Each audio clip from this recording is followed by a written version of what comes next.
श्री राम के अयोध्या के राजा बनने के पश्चात एक दिन अगस्त्य मुनि उनसे मिलने के लिए अयोध्या आए।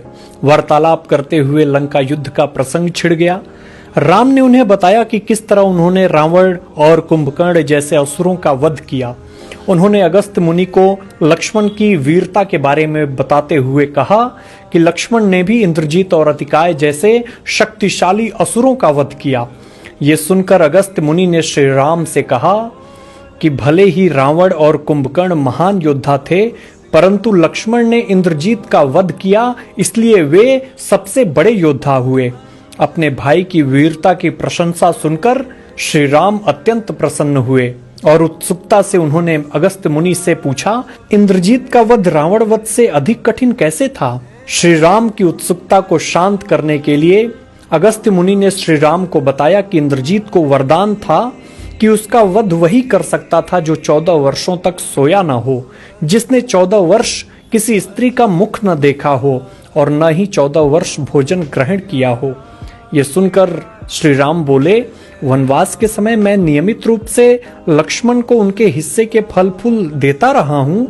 मैं सीता के साथ एक कुटी में रहता था, बगल की कुटी में लक्ष्मण थे, फिर सीता का मुख भी न देखा हो और 14 वर्षों तक सोए न हो, ऐसा कैसे संभव है?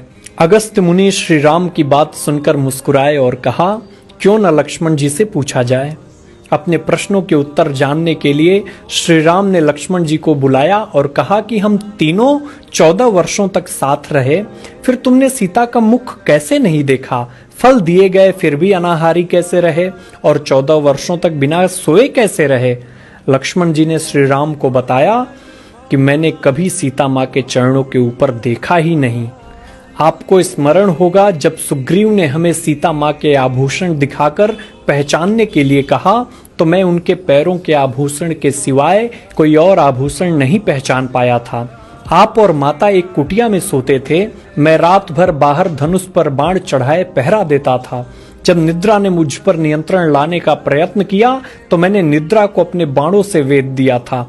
तब निद्रा ने हार कर स्वीकार किया कि वो 14 वर्ष तक मुझे स्पर्श नहीं करेगी, परंतु जब श्री राम का अयोध्या में राज्याभिषेक हो रहा होगा और मैं उनके पीछे सेवक की तरह छत्र लिए खड़ा रहूंगा, तब मुझे आकर घेरेगी। आपको याद होगा राज्याभिषेक के समय मेरे हाथ से छत्र गिर गया था।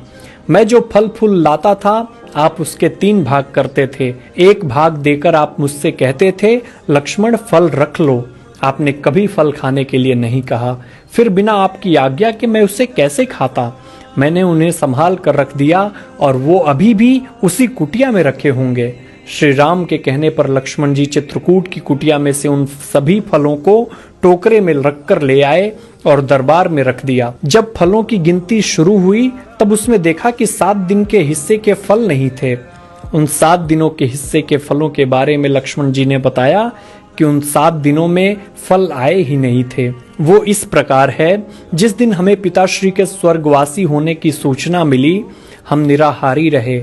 जिस दिन रावण ने सीता माता का हरण किया, उस दिन फल लाने कौन जाता? जिस दिन समुद्र की साधना कर आप उससे राह मांग रहे थे, जिस दिन आप इंद्रजीत के नागपाश में बंधकर दिन भर अचेत रहे, जिस दिन इंद्रजीत ने मायावी सीता को क्षति पहुंचाई थी, हम शोक में रहे। जिस दिन रावण ने मुझे शक्ति मारी और जिस दिन आपने रावण वध किया, इन 7 दिनों हमने भोजन नहीं किया। विश्वामित्र मुनि से मैंने एक अतिरिक्त विद्या का ज्ञान लिया था, बिना आहार किए जीने की विद्या। उसके प्रयोग से मैं 14 साल तक अपनी भूख को नियंत्रित कर सका, जिससे इंद्रजीत मारा गया। भगवान श्री राम ने लक्ष्मण की तपस्या के बारे में सुनकर उन्हें हृदय से लगा लिया। जय श्री राम।